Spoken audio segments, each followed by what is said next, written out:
Selamat datang di IJ Nauman Channel. Bicara pendidikan, sekolah, dan madrasah. Jangan lupa subscribe dan like ya. Kalau bisa tambahin komennya, bagus sekali. Bapak dan Ibu pencinta pendidikan yang saya hormati. Pada kesempatan kali ini kita masih berbicara tentang kurikulum sekolah. Secara khusus tentu tentang kurikulum merdeka yang baru diberlakukan oleh Kementerian Pendidikan, Kebudayaan, Riset, dan Teknologi pada beberapa sekolah dan madrasah di Indonesia. Dan secara khusus lagi, pada video kali ini kita akan membicarakan proyek penguatan profil pelajar Pancasila atau yang biasa dikenal dengan singkatan P5 yang merupakan salah satu kegiatan utama yang terdapat pada kurikulum merdeka. Bapak dan Ibu pencinta pendidikan yang saya hormati, sebagaimana sudah sering disampaikan bahwa beberapa hal yang menjadi ciri khas atau hal-hal yang baru pada kurikulum merdeka antara lain adalah pertama, adanya kegiatan pembelajaran intrakurikuler yang beragam, yang lebih dikenal di lingkungan persekolahan dan madrasah dengan sebutan pembelajaran yang berdiferensiasi. Yang kedua, yang baru dan merupakan ciri khas dari kurikulum merdeka adalah adanya proyek penguatan profil pelajar Pancasila atau yang disingkat dengan P5. Nah, pada video kali ini kita akan membahas tentang apa itu proyek penguatan profil pelajar Pancasila dan bagaimana pelaksanaannya di sekolah atau madrasah. Bapak dan Ibu pencinta pendidikan yang saya hormati, Kementerian Pendidikan, Kebudayaan, Riset, dan Teknologi melalui Badan Standar Kurikulum dan Asesmen Pendidikan telah mengeluarkan sebuah buku panduan yang disebut dengan Panduan Pengembangan Proyek Penguatan Profil Pelajar Pancasila. Dalam buku panduan itu disebutkan bahwa terdapat 6 langkah yang harus dilakukan oleh sekolah atau madrasah untuk melaksanakan proyek penguatan profil pelajar Pancasila. 6 langkah itu adalah yang pertama, sekolah atau madrasah dan semua warga yang berkecimpung dalam pendidikan di sekolah dan madrasah, termasuk tentunya yang berkepentingan dengan sekolah dan madrasah, perlu memahami apa yang dimaksud dengan proyek penguatan pelajar Pancasila atau memahami apa itu P5. Nah, setelah semua warga sekolah dan madrasah memahami apa itu proyek penguatan profil pelajar Pancasila, langkah kedua, sekolah atau madrasah harus menyiapkan ekosistem satuan pendidikan. Artinya, sekolah harus menyiapkan suatu kondisi di mana satuan pendidikan itu sudah siap untuk melaksanakan P5. Dan baru masuk kepada langkah ketiga, yaitu mendesain bagaimana rencana pelaksanaan proyek penguatan profil pelajar Pancasila itu. Barulah masuk kepada langkah keempat, mengelola atau melaksanakan proyek penguatan profil pelajar Pancasila.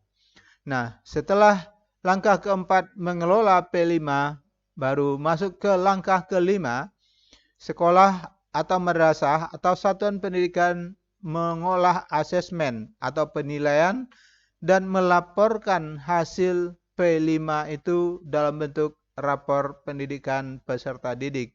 Dan tentu yang tidak kalah pentingnya adalah langkah keenam, yaitu mengevaluasi pelaksanaan proyek penguatan profil pelajar Pancasila pada satuan pendidikan tersebut dan melakukan tindak lanjut perbaikan-perbaikan untuk pelaksanaan P5 pada tahun pelajaran yang akan datang.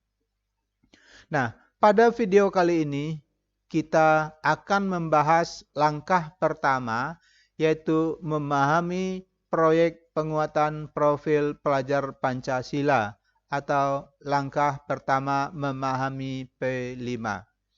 Sedangkan langkah-langkah berikutnya, langkah kedua menyiapkan ekosistem, langkah ketiga mendesain, langkah keempat mengelola, langkah kelima mengolah asesmen dan melaporkan hasil, dan langkah keenam mengevaluasi dan melakukan tindak lanjut akan kita bahas pada video-video tersendiri.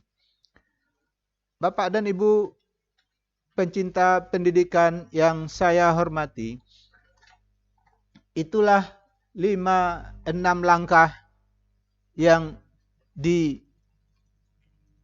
dirumuskan oleh Kementerian Pendidikan, Kebudayaan Riset dan Teknologi untuk pelaksanaan proyek penguatan profil pelajar Pancasila di satuan pendidikan tersebut. Nah, sekarang kita lihat kembali karena kegiatannya adalah penguatan. Jadi ada proyek penguatan. Apa yang dikuatkan adalah profil pelajar Pancasila. Nah, berarti kita harus memahami kembali, mengulang kembali pemahaman tentang apa itu profil pelajar Pancasila. Nah, secara sederhana, Kementerian Pendidikan dan Kebudayaan Riset dan Teknologi merumuskan bahwa yang dimaksud dengan profil pelajar Pancasila itu adalah karakter dan kemampuan. Jadi profilnya itu adalah karakter dan kemampuan yang dibangun dalam keseharian.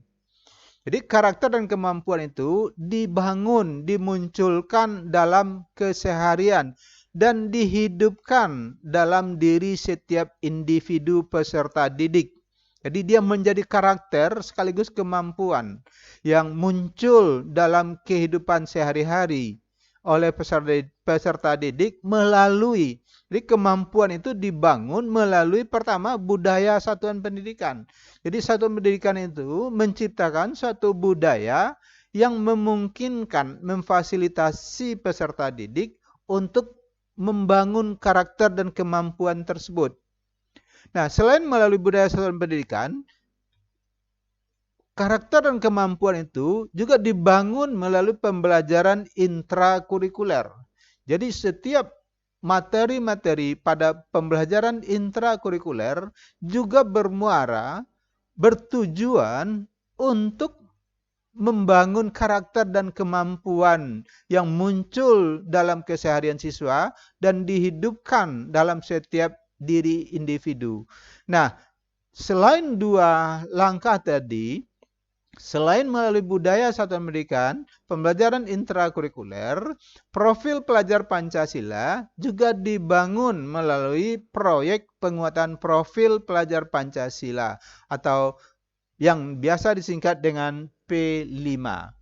Nah, ini yang secara khusus akan kita bahas pada video ini.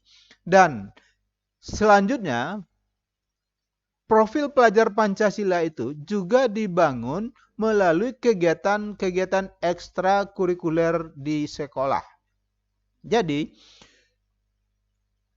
karakter dan kemampuan profil pelajar Pancasila itu dibangun melalui budaya satuan pendidikan, melalui pembelajaran intrakurikuler, melalui proyek penguatan profil pelajar Pancasila, dan melalui kegiatan ekstrakurikuler.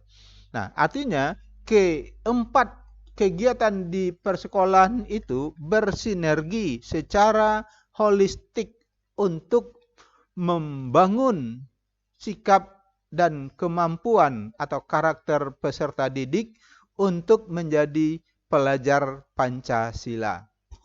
Nah, profil pelajar Pancasila itu adalah pelajar Indonesia itu merupakan pelajar sepanjang hayat. Jadi pelajar sepanjang hayat yang kompeten, yang punya kemampuan, yang punya keahlian, berkarakter dan berperilaku sesuai dengan nilai-nilai Pancasila.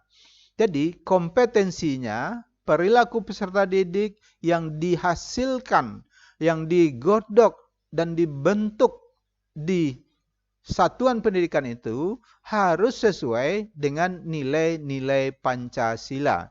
Karena kita, bangsa Indonesia, sudah sepakat menjadikan Pancasila sebagai way of life, pandangan hidup, sebagai dasar negara kita. Nah, secara rinci, pemerintah Kemdikbudristek merumuskan ada 6 dimensi profil pelajar Pancasila itu. Tentu tidak mengabaikan dimensi-dimensi lainnya.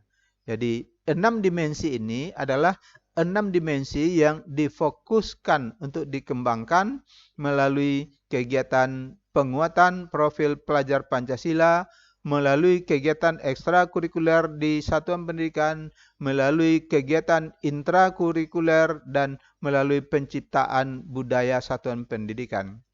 6 dimensi itu yang sudah kita bahas juga pada video tersendiri dengan topik profil pelajar Pancasila. 6 dimensi itu adalah: 1, dimensi beriman, bertakwa kepada Tuhan Yang Maha Esa, dan berakhlak mulia. Kedua, dimensi berkebinekaan global. Ketiga, dimensi bergotong royong. Keempat, dimensi mandiri. Kelima, dimensi bernalar kritis. Dan keenam, dimensi kreatif.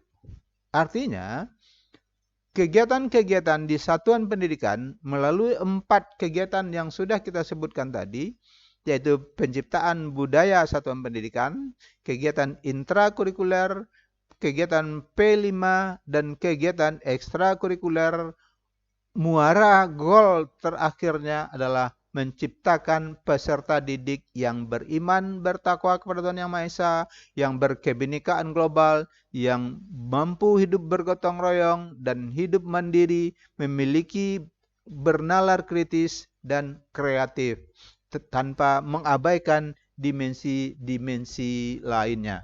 Nah, melalui kegiatan penguatan profil pelajar Pancasila, kegiatan atau dimensi-dimensi inilah yang akan ditargetkan menjadi goal, tujuan akhir dari kegiatan-kegiatan pada satuan pendidikan tersebut.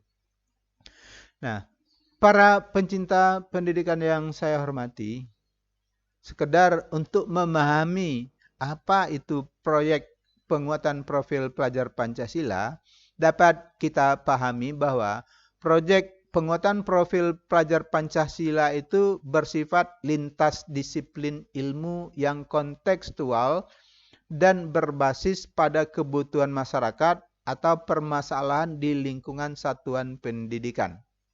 Artinya, kegiatan P5 tidak hanya fokus pada satu disiplin ilmu atau pada satu mata pelajaran yang ada di sekolah atau di madrasah, tapi dia akan bersifat lintas mata pelajaran. Jadi akan berkolaborasi lah, beberapa mata pelajaran digunakan untuk penyelesaian proyek penguatan profil pelajar Pancasila. Kemudian dia bersifat kontekstual, artinya sesuai dengan kekinian konteks yang ada di lingkungan satuan pendidikan, di masyarakat, dalam dunia nyata. Jadi dalam kehidupan keseharian.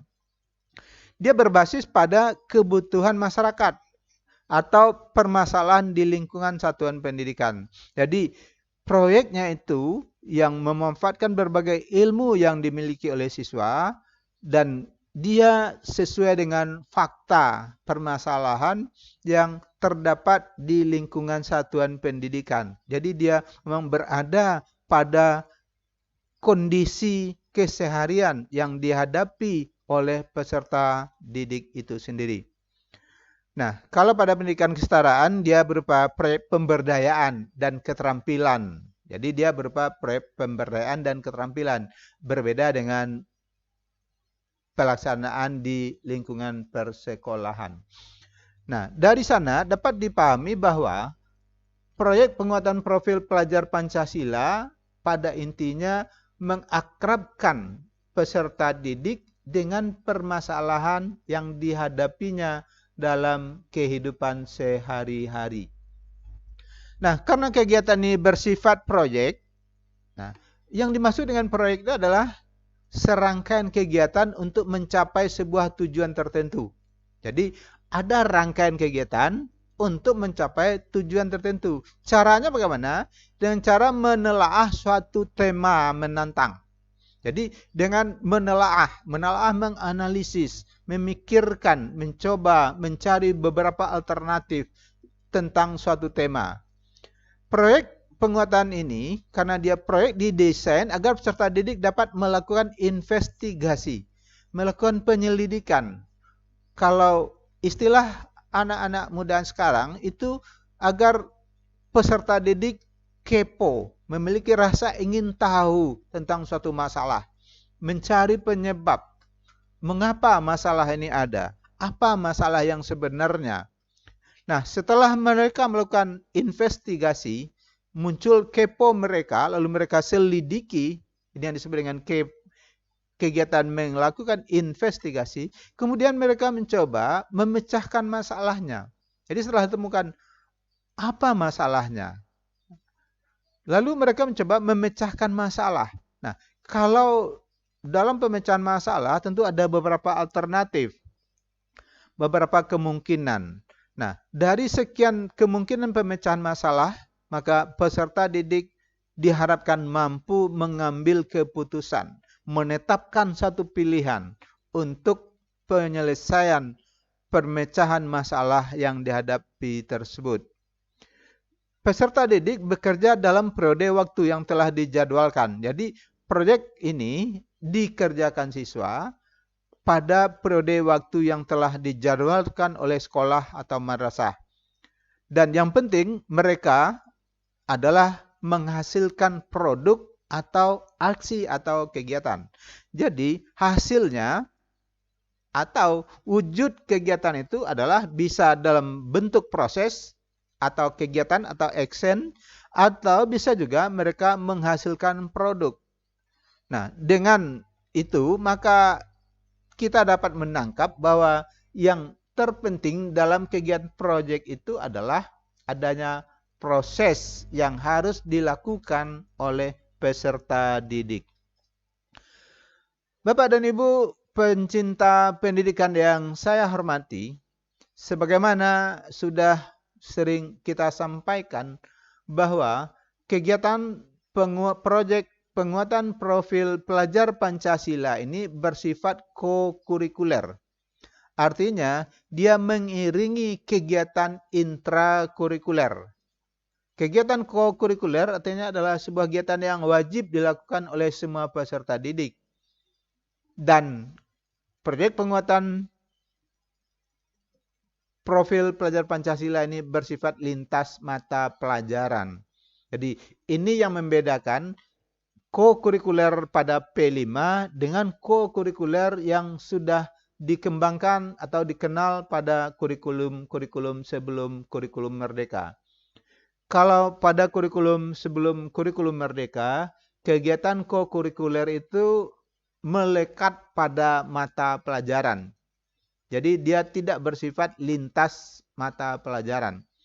Dia melekat pada mata pelajaran tertentu. Jadi ada mata pelajaran tertentu memberikan kegiatan co-kurikuler.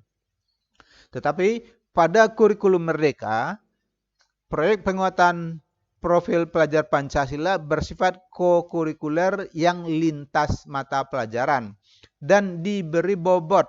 Jadi bobotnya sudah ditetapkan oleh kurikulum. Yaitu bobotnya adalah untuk SD dan madrasah ibtidaiyah, bobotnya adalah 20% dari beban belajar per tahun.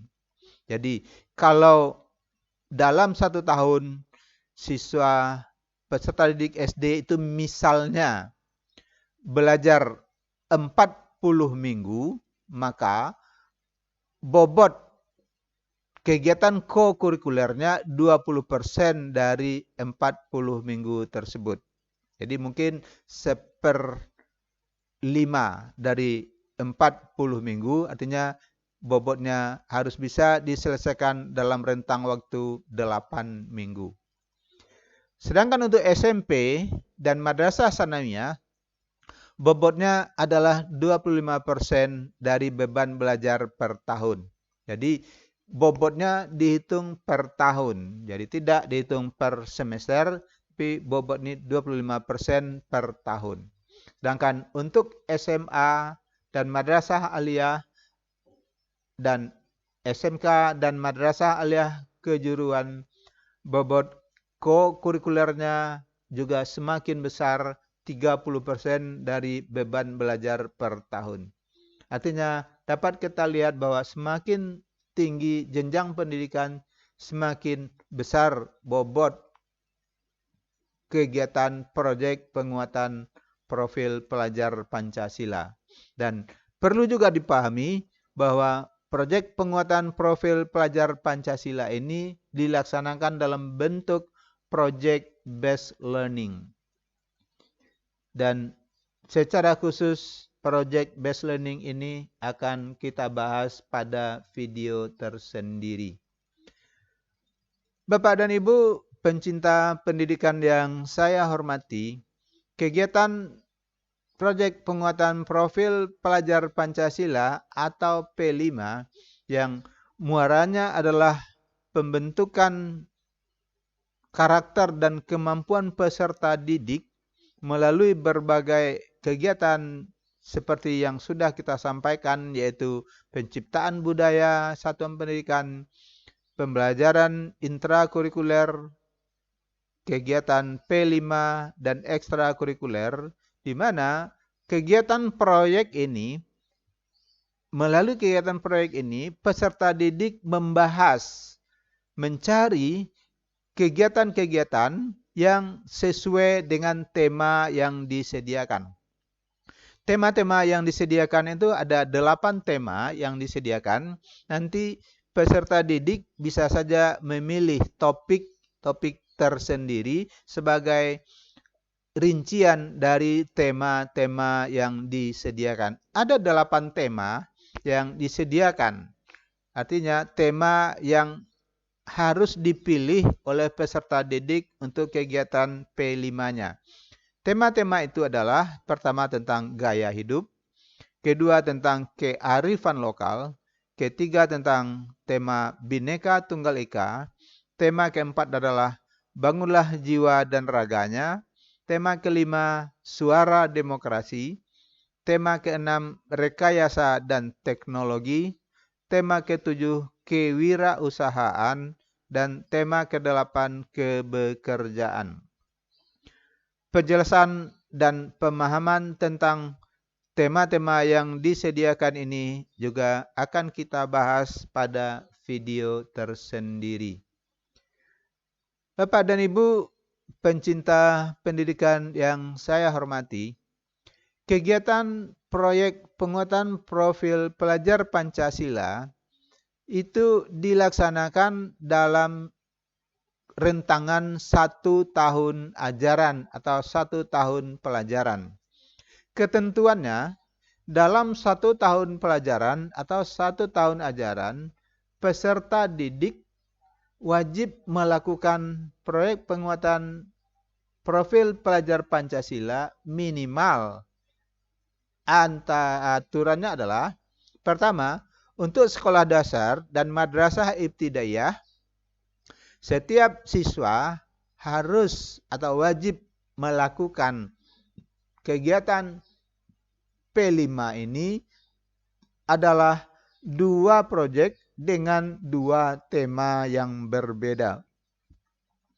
Artinya minimal kalau di sekolah dasar dan madrasah ibtidaiyah dalam 1 tahun 2 proyek dengan 2 tema yang berbeda, sekolah atau satuan pendidikan bisa saja menetapkan untuk 1 semester 1 proyek P5 dengan 1 tema, dan pada semester berikutnya 1 proyek lagi dengan tema yang berbeda.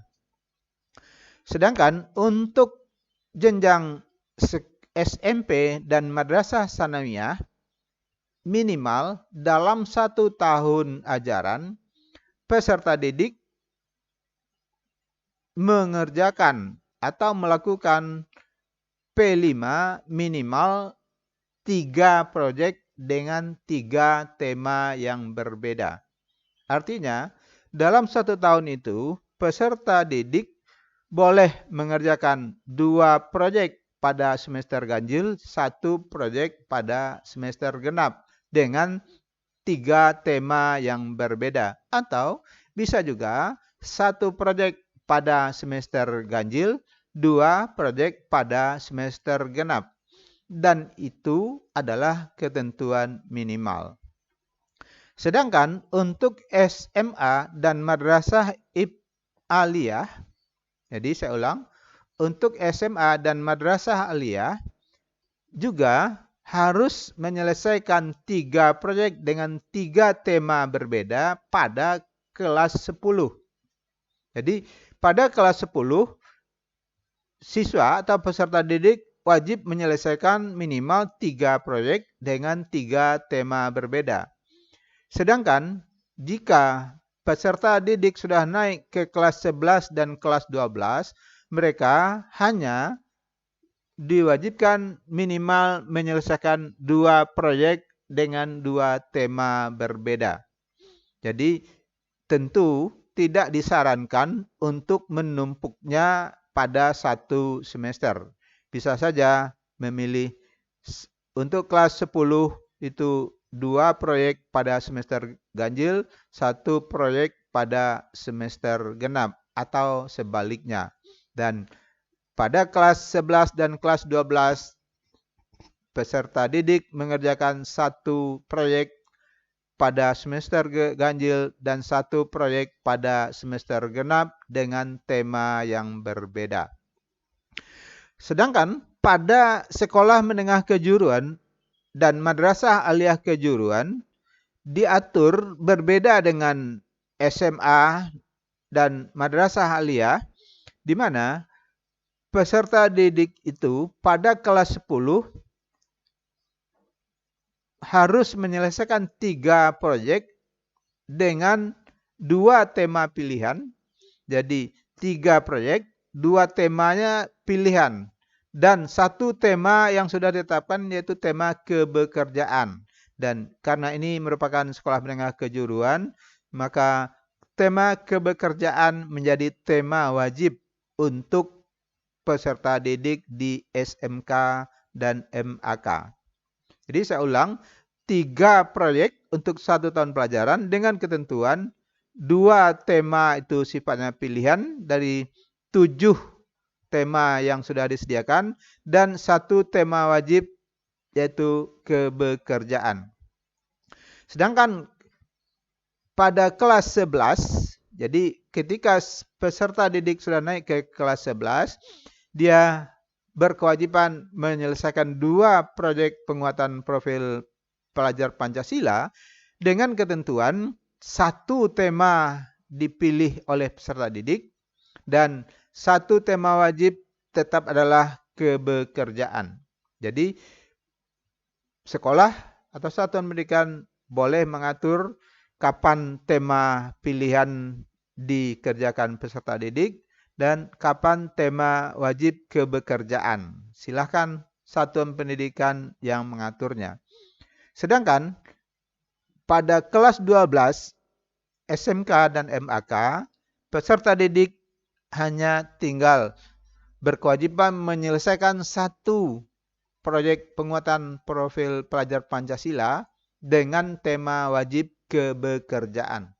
Jadi dapat kita lihat bahwa pada SMK dan Madrasah Aliyah Kejuruan, tema kebekerjaan sudah merupakan tema wajib yang harus dikerjakan peserta didik sejak dari kelas 10, kelas 11 sampai ke kelas 12. Ini tentu sejalan dengan visi dan misi sekolah menengah kejuruan. Bapak dan Ibu pencinta pendidikan yang saya hormati, kalau di jenjang pendidikan anak usia dini tentu berbeda dengan persekolahan, di mana proyek penguatan profil pelajar Pancasila di jenjang pendidikan anak usia dini tujuannya adalah untuk pengayaan wawasan dan penanaman karakter sejak dini.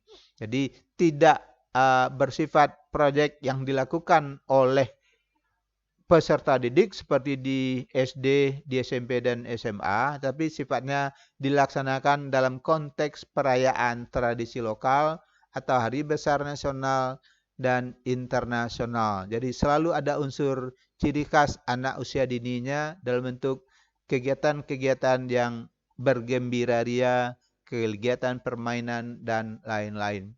Sedangkan tema yang disediakan hanya 4, yaitu tema pertama Aku Sayang Bumi, tema kedua Aku Cinta Indonesia, tema ketiga Bermain dan Bekerja Sama, atau Kita Semua Bersaudara, dan tema keempat Imajinasi dan Kreativitasku.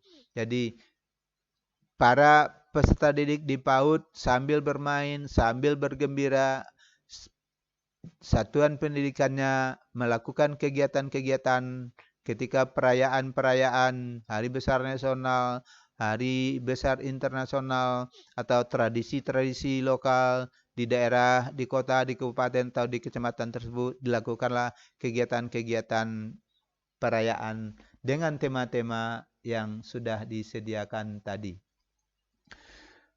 Bapak dan Ibu pencinta pendidikan yang saya hormati, perlu dipahami bahwa tujuan utama proyek penguatan profil pelajar Pancasila adalah sejalan dengan prinsip-prinsip pendidikan yang sudah dicetuskan oleh Bapak Pendidikan Nasional kita, Ki Hajar Dewantara, di mana beliau mengatakan bahwa perlulah anak-anak taman siswa kita didekatkan hidupnya kepada peri kehidupan rakyat. Jadi bagaimana peserta didik itu dekat kehidupannya dengan kehidupan rakyat, kehidupan yang betul-betul nyata ada dalam kehidupan sehari-hari. Untuk apa? Agar supaya mereka tidak hanya memiliki pengetahuan saja tentang hidup rakyatnya, tidak hanya sekedar tahu, tapi juga dapat mengalaminya sendiri. Dia bisa merasakan, bisa menghayati apa yang dirasakan oleh masyarakat, kemudian tidak hidup berpisahan dengan rakyatnya. Jadi tidak terasing dari masyarakatnya, sehingga diharapkan kalau jadi pemimpin di masa depan, dia adalah pemimpin yang menyatu dengan masyarakatnya. Bapak dan Ibu pencinta pendidikan yang saya hormati, dalam melaksanakan proyek penguatan profil pelajar Pancasila, satuan pendidikan, guru-guru, masyarakat, orang tua, peserta didik harus memahami bahwa prinsip-prinsip dalam pelaksanaan P5 ini antara lain adalah bahwa kegiatan proyek penguatan profil pelajar Pancasila ini harus dilakukan secara holistik. Artinya, kegiatan tersebut harus memandang suatu itu secara utuh dan menyeluruh. Tidak terpisah-pisah atau parsial dari kegiatan-kegiatan tersebut. Dia harus secara holistik, karena itu dia bersifat lintas mata pelajaran. Prinsip kedua, kegiatan kelima itu harus bersifat kontekstual. Artinya, kegiatan atau topik-topik yang dipilih sesuai dengan tema yang disediakan, dia harus mendasarkan pada pengalaman nyata yang dihadapi dalam keseharian. Di betul-betul masalah yang ada di lingkungan masyarakatnya, di lingkungan satuan pendidikan, dan di lingkungan terkecilnya. Jadi memang betul-betul sesuai dengan konteksnya. Dan kalau dalam kurikulum sebelumnya disebut peserta didik memanfaatkan metakognitifnya. Ketiga, kegiatan P5 harus berpusat pada peserta didik.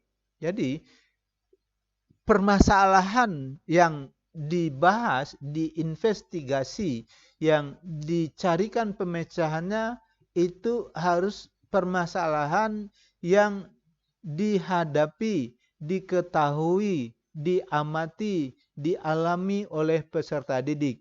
Sehingga peserta didik harus menjadi subjek pembelajaran. Harus dia yang aktif mengelola proses belajarnya dan dia melakukannya secara mandiri. Sedangkan guru-guru, orang tua siswa, dan lingkungan lainnya adalah sebagai fasilitator atau sebagai support team. Tim yang mendukung, membantu, menunjang peserta didik mengerjakan proyek P5-nya itu. Termasuk peserta didik harus memiliki kesempatan memilih dan mengusulkan topik proyek profil sesuai dengan minatnya. Ini tentu juga sesuai dengan prinsip pembelajaran intrakurikulernya yang disebut dengan pembelajaran yang beragam, yang berdiferensiasi. Tentu semangat kegiatan kokurikulernya juga harus berdiferensiasi. Tidak didikte oleh satuan pendidikan atau orang tua peserta didik. Dan prinsip keempat yang tidak kalah pentingnya harus bersifat eksploratif. Artinya, kegiatan proyek penguatan profil pelajar Pancasila berkaitan dengan semangat untuk membuka ruang yang lebar bagi proses pengembangan diri. Jadi, memberikan kebebasan, kemerdekaan, keleluasaan kepada peserta didik untuk mengembangkan wawasan, mengembangkan pengetahuan, mengembangkan kompetensinya untuk berlaku secara inquiry, menemukan sendiri. Jadi muncul keponya itu, lalu dia lakukan investigasi sendiri, dia lakukan diskusi-diskusi untuk mencari pemecahannya sendiri. Baik itu terstruktur maupun secara bebas. Jadi inquiry-nya ini harus menjadi ciri dari kegiatan proyek penguatan profil pelajar Pancasila.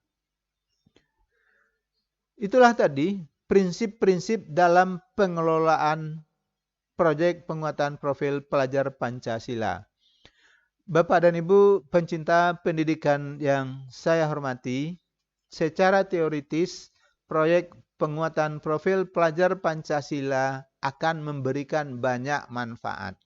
Antara lain, untuk satuan pendidikan diharapkan proyek penguatan profil pelajar Pancasila menjadikan satuan pendidikan sebagai sebuah ekosistem yang terbuka. Sebuah ekosistem yang memberi kesempatan kepada berbagai pihak untuk berpartisipasi, untuk ikut terlibat dalam mengelola pendidikan di satuan pendidikan tersebut. Artinya memberi peluang kepada masyarakat untuk ikut serta berpartisipasi dalam membangun dan menciptakan karakter dan kemampuan peserta didik sesuai dengan profil pelajar Pancasila. Kedua, bagi satuan pendidikan, P5 ini akan menjadikan satuan pendidikan sebagai organisasi pembelajaran yang berkontribusi kepada lingkungan dan komunitas di sekitarnya. Mengapa bisa dikatakan berkontribusi?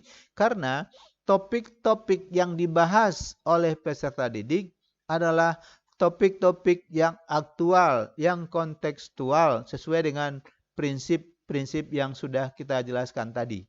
Nah, dengan adanya pembahasan kontekstual terhadap topik-topik atau tema yang ada di lingkungan itu, maka secara langsung satuan pendidikan telah berkontribusi kepada lingkungan dan komunitas di sekitarnya. Sekecil apapun pemikiran ataupun pemecahan masalah yang dihasilkan dari proyek P5 ini adalah sebuah kontribusi dari satuan pendidikan kepada lingkungannya. Kedua, untuk peserta didik, untuk para pendidik diharapkan ya, P5 ini memberikan ruang dan waktu untuk pendidik mengembangkan kompetensi dan memperkuat karakter dan profil pelajar Pancasila. Jadi, pendidik dapat berkreasi, berimprovisasi untuk mengembangkan kompetensinya, untuk memperkuat karakter peserta didiknya sesuai dengan profil pelajar Pancasila. Dan kedua, diharapkan juga para pendidik dapat merencanakan proses pembelajaran sesuai dengan tujuan akhir yang jelas. Apa tujuan akhirnya? Adalah membentuk profil peserta didik menjadi pelajar Pancasila. Ketiga, P5 ini diharapkan mengembangkan kompetensi sebagai pendidik yang terbuka, yang berkolaborasi dengan pendidik dari mata pelajaran lain untuk memperkaya hasil pembelajaran. Karena kegiatan P5 bersifat lintas mata pelajaran, maka suatu masalah akan dianalisis oleh peserta didik di bawah bimbingan beberapa guru mata pelajaran. Maka secara tidak sengaja, secara tim para pendidik tentu harus terbuka untuk berkolaborasi dengan pendidik dari mata pelajaran lain. Jadi tidak hanya fokus pada diri atau mata pelajaran dia sendiri. Dan untuk peserta didik tentu mirip dengan yang tadi, diharapkan memberi ruang dan waktu peserta didik mengembangkan kompetensinya untuk memperkuat karakternya sesuai dengan profil pelajar Pancasila. Karena dia bersifat terbuka, maka peserta didik juga bisa berkreasi, berimprovisasi sesuai dengan kemampuannya. Kedua, peserta didik diharapkan dapat merencanakan pembelajaran dengan tujuan akhir yang jelas, karena dia sudah merumuskan topik atau tema yang dipilihnya. Ketiga, mengembangkan kompetensinya untuk berkolaborasi, memanfaatkan ilmu-ilmu yang sifatnya lintas mata pelajaran. Bapak dan Ibu pencinta pendidikan yang saya hormati, demikianlah beberapa informasi yang dapat saya sampaikan berkaitan dengan proyek penguatan profil pelajar Pancasila ini, yang merupakan ciri khas, ciri yang menonjol di samping ciri-ciri lain dari kurikulum Merdeka, yang insya Allah tahun pelajaran yang akan datang akan diterapkan di semua satuan pendidikan di Indonesia. Karena itu diharapkan semua kita, tidak hanya guru-guru, tapi juga masyarakat perlu memahami kurikulum Merdeka untuk bisa menentukan peran yang bisa diberikan, disumbangkan untuk kemajuan pendidikan Indonesia di masa depan, untuk menciptakan generasi muda Indonesia, generasi emas pada tahun peringatan 100 tahun kemerdekaan Indonesia. Sekali lagi, saya juga ingin menyampaikan bahwa terdapat beberapa video saya tentang pendidikan, tentang persekolahan, dan tentang madrasah. Ada video saya tentang akreditasi sekolah atau madrasah, juga ada video saya tentang penelitian siswa atau Olimpiade Penelitian Siswa Indonesia, dan juga banyak video tentang kurikulum merdeka. Jika Bapak dan Ibu membutuhkan, silakan dicari pada YouTube Anda, IJ Nauman Channel. Saya ucapkan terima kasih atas kesediaan Bapak dan Ibu menonton video saya ini. Dan jangan lupa subscribe dan like. Terima kasih dari saya. Salam pendidikan, Indra Jaya Nauman.